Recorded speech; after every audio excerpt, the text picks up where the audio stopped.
बघा बर्फ बघा बर्फ बघा. तर गणेश भाऊ तुम्ही कुठं थांबला होता 1-2 दिवस तुम्ही जेव्हा इकडे आलता चंद्रताल करता तुम्ही कुणापाशी थांबला होता पण त्यांना दाखवणं गरजेचं आहे ना. तर हर हर माझ्या भावांनो आमचे चंपा भाऊ आमचे गुड मॉर्निंग आमचे चंपा भाऊ हे जेवढी बी जुलेचा अर्थ इकडे असतोय भावांनो नमस्ते. जुलेचा अर्थ नमस्ते असतोय. तर ही माझं मित्र आहे ते लय भारी मित्र आहेत आणि जेवढी बी तुम्ही कॅम्प बघता ना जेवढी समजी कॅम्प आहे ना ते ही आमच्या प्रिय मित्र चंपा भाऊजी. चंपा भाऊ मैं आया हूं, आपको कैसा लग रहा है? बहुत मस्त. अभी मैं जा रहा हूँ तो आपको कैसा लग रहा है? भाई मैं तो बोल रहा था आप रुक जाओ यहाँ पे. हां हे पहिल्या दिवशी आलं तर आपण थांबा म्हणलं दुसऱ्या दिवशी पण मला थांबा म्हणलं मी थांबलो.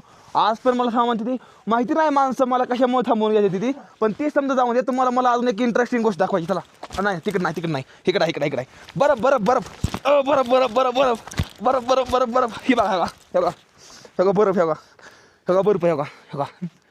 बर्फ बघितलं का ही दाखवून द्यावा म्हणलं. इकडं लवकर स्नोफॉल स्टार्ट होणार नाही भाई. ये कितने दिन में ये रास्ता बंद हो जाएगा? बस सर ये लास्ट 30 सितंबर 30 के बाद क्लोजिंग है, बंद हो जाएगा ये. 5 दिन बाद बस अब 2-3 दिन बचे. 3 ते 4 दिवस राहील तर त्यानंतर चंद्रताल बंद होऊन जाणार नाही कारण इकडे आता बर्फ पडत. हां नेक्स्ट ईयर आएंगे. Next year. आणि पुढल्या बारतीन ज्यावेळेस येणार ना तुम्ही तेव्हा आपल्या ह्यांच्यापाशी थांबायचं. रस्त्याकडलं तुम्हाला टेंट दिसेल कुंजुम कॅम्प म्हणून आहे. कुंजुम कॅम्पमध्ये नक्कीच थांबा पण बुकिंग करणं लय महत्त्वाचं आहे इथं. त्याशिवाय थांबून येत नाही ती असं काहीतरी.